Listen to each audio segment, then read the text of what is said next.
This war, when someone is asking how long this war will be, this war is already quite a long one.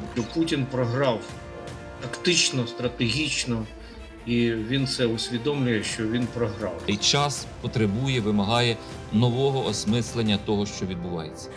Hello and welcome to Ukraine in Flames, a special project by Ukraine Media Center and NGO Euro-Atlantic Course, and I'm your host, Myroslava Yaremkiv. Today is exactly 1 year since Vladimir Putin declared a special military operation in Ukraine. A year when Ukrainians heard 16,670 air raid sirens that lasted more than 1,500 hours. A year when children in Ukraine spent an average of 920 hours in underground shelters, which is more than 38 days. A year when the armed forces of Ukraine deoccupied Ukrainian territories of the size of Switzerland. A year when Russian occupiers destroyed 125,000 residential buildings, more than 3,000 schools, and 1,200 hospitals. A year when the GDP of Ukraine decreased by a third. A year when Russians killed 487 Ukrainian children, injured more than 1,000, and around 13,000 were deported, or I would rather use the word stolen. It was a horrible, tragic year, but it didn't break us, only made us stronger, fearless, and as united as ever. If you want to learn more about this subject, please continue watching this video and subscribe to our channel so that you don't miss our videos in the future. It was a year of struggle, democracy versus dictatorship, and it showed us that you have to fight for democracy. You have to fight for your right to choose. Ivanna Klympush-Tsintsadze, head of the Verkhovna Rada Committee on Ukraine's integration into the European Union, will share her thoughts on where Ukraine is standing after a year of a full-scale war. Where is Ukraine after a year since the full-scale invasion of the Russian Federation has started back in February of 2022? First thing that comes to my mind is the wording that was used by President Biden in his address in Poland when he mentioned that Ukraine is still free, still standing and resolute. I totally agree. The only concern I have is with the word still, because that kind of envisages that Ukraine was initially doomed to fall under the feet of Russian Federation, and that in some minds the blitzkrieg of Putin and Russian Federation was possible. I think it's about underestimation of the Ukrainian nation and Ukrainian defense forces and resilience of the Ukrainian society. And I hope that everybody already understood that the resolve and courage of Ukrainian people is still there. Yes, we are tired. Yes, we are exhausted, but that does not mean that we have any less of desire to push the aggressor out from our country and to restore our territorial integrity, our sovereignty, and independence. We are grateful for this year of really tectonic changes in policies and politics of many of the free nations across the globe, and the support that we are getting from different countries, including financial, humanitarian, and on the top of it, military support that gives us the instruments to ensure that we are A, protecting our people and our land, and B, are capable of pushing the occupiers out from our territory. But we are not still in the phase when we have enough of those instruments. So therefore, the urgency of the deliveries of the political promises of the weaponry are becoming critical and important. And also the quantity and quality of the weaponry that is being delivered to Ukraine is absolutely essential. Moreover, an important reminder is that this war, when someone is asking how long this war will be, this war is already quite a long one. It has started back in 2014 with the first hot phase of this war, when Russian Federation has actually deployed its regular troops on the territory of the Ukrainian Crimea, and now we are experiencing the second hot phase of this brutal and barbaric and bloody war. But nevertheless, we are very much hopeful that we will be able to gain a victory, not only for ourselves by fighting for our beliefs and our values, but actually also protecting the values that are shared in the West.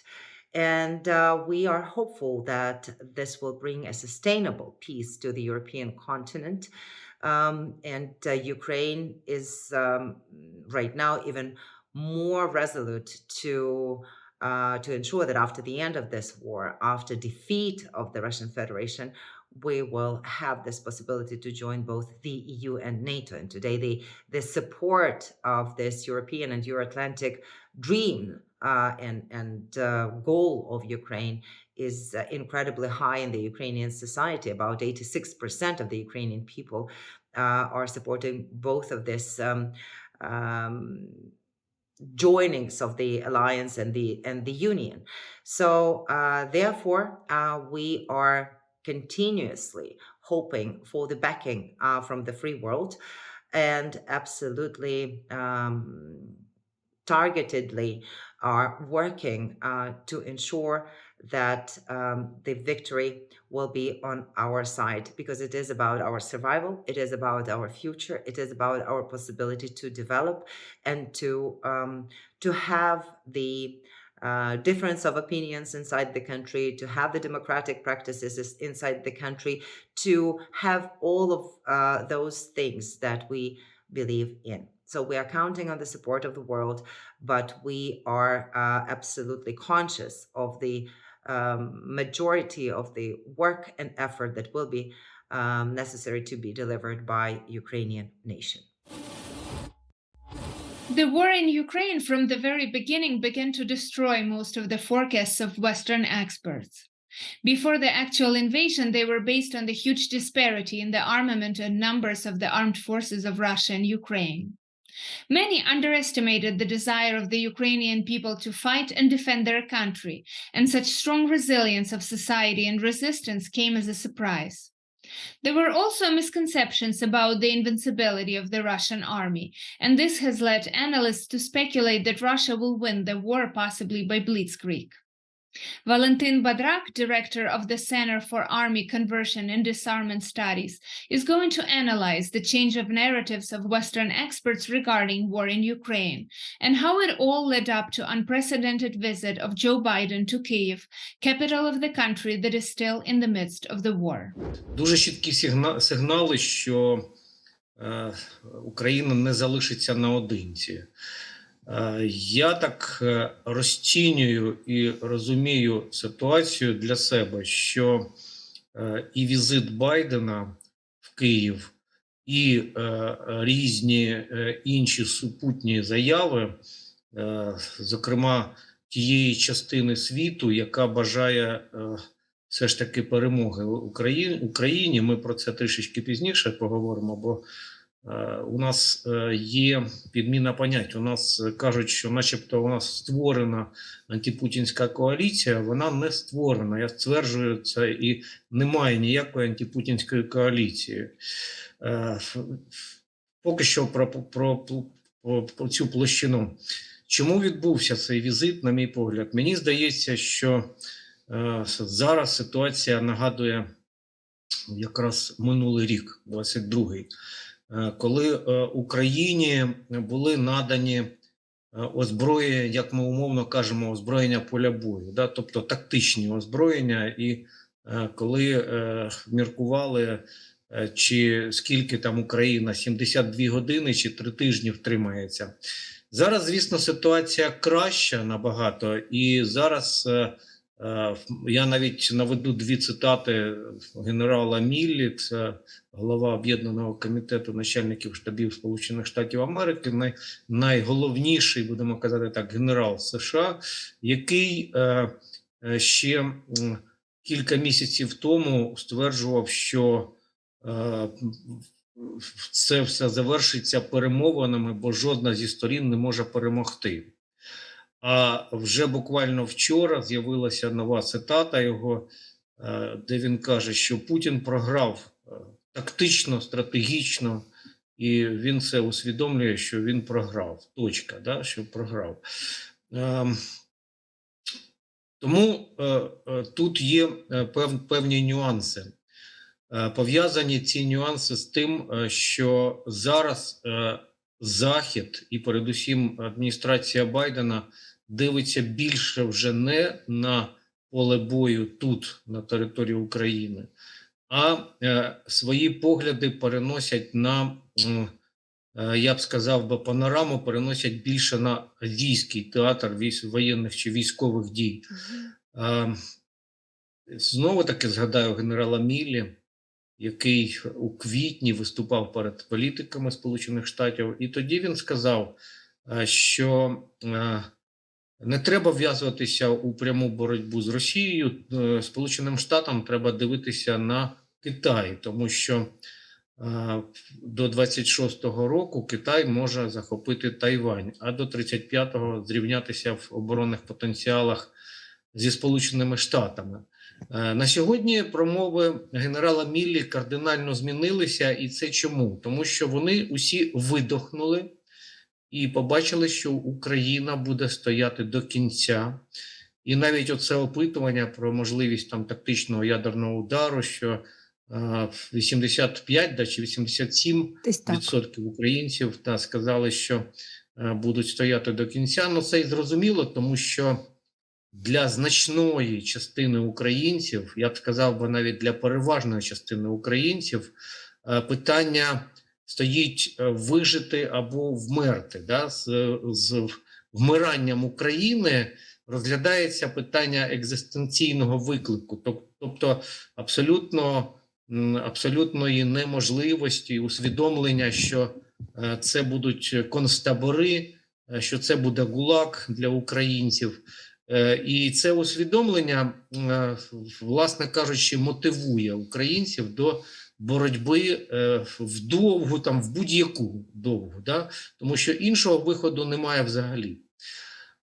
Тепер щодо позиції, чому Байден приїхав, чому я думаю так, чому він приїхав? Бо це компенсація того, що вони не встигають.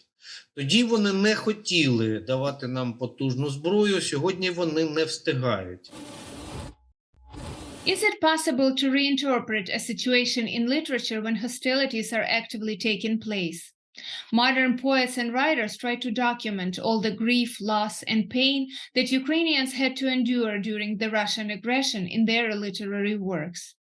Mykhailo Sydorzhevsky, writer and chairman of the National Union of Writers of Ukraine, will share his vision of how a year of war affected Ukrainian culture and literature.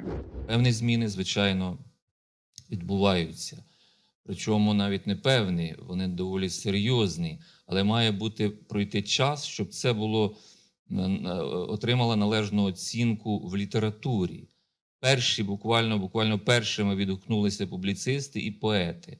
От я буквально десь перші тижні у мене виникла ідея, і ми спільно із видавництвом «Лірака», Віталій Зарицький, директор, ми реалізували цю ідею, власне, наша спільна ця ідея. І ми видали антологію «Весна озброєна». Це є Олега Карпентьєра, латиноамериканського прозаїка, це моя одна із улюблених літератур латиноамериканська.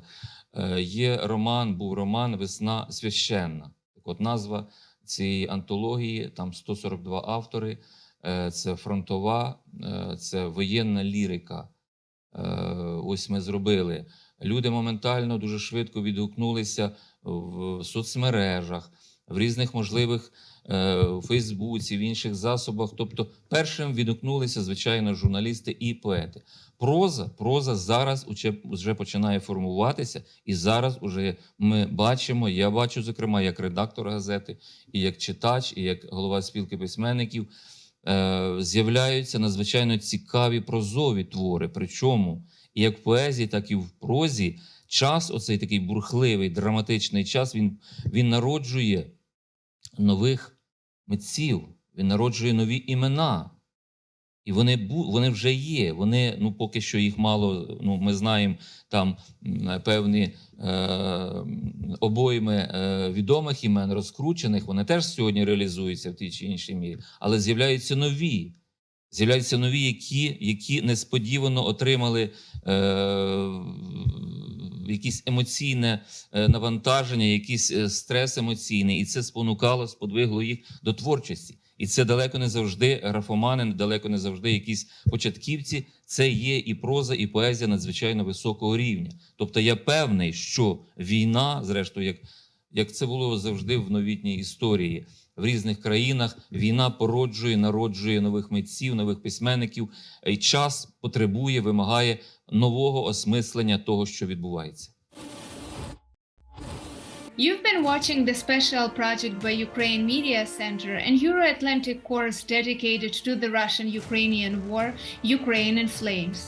In the description under this video, you can find information on how you can help Ukraine fight Russian aggression. If you find our work useful, please like and share this video. Slava Ukraini and glory to the armed forces of Ukraine.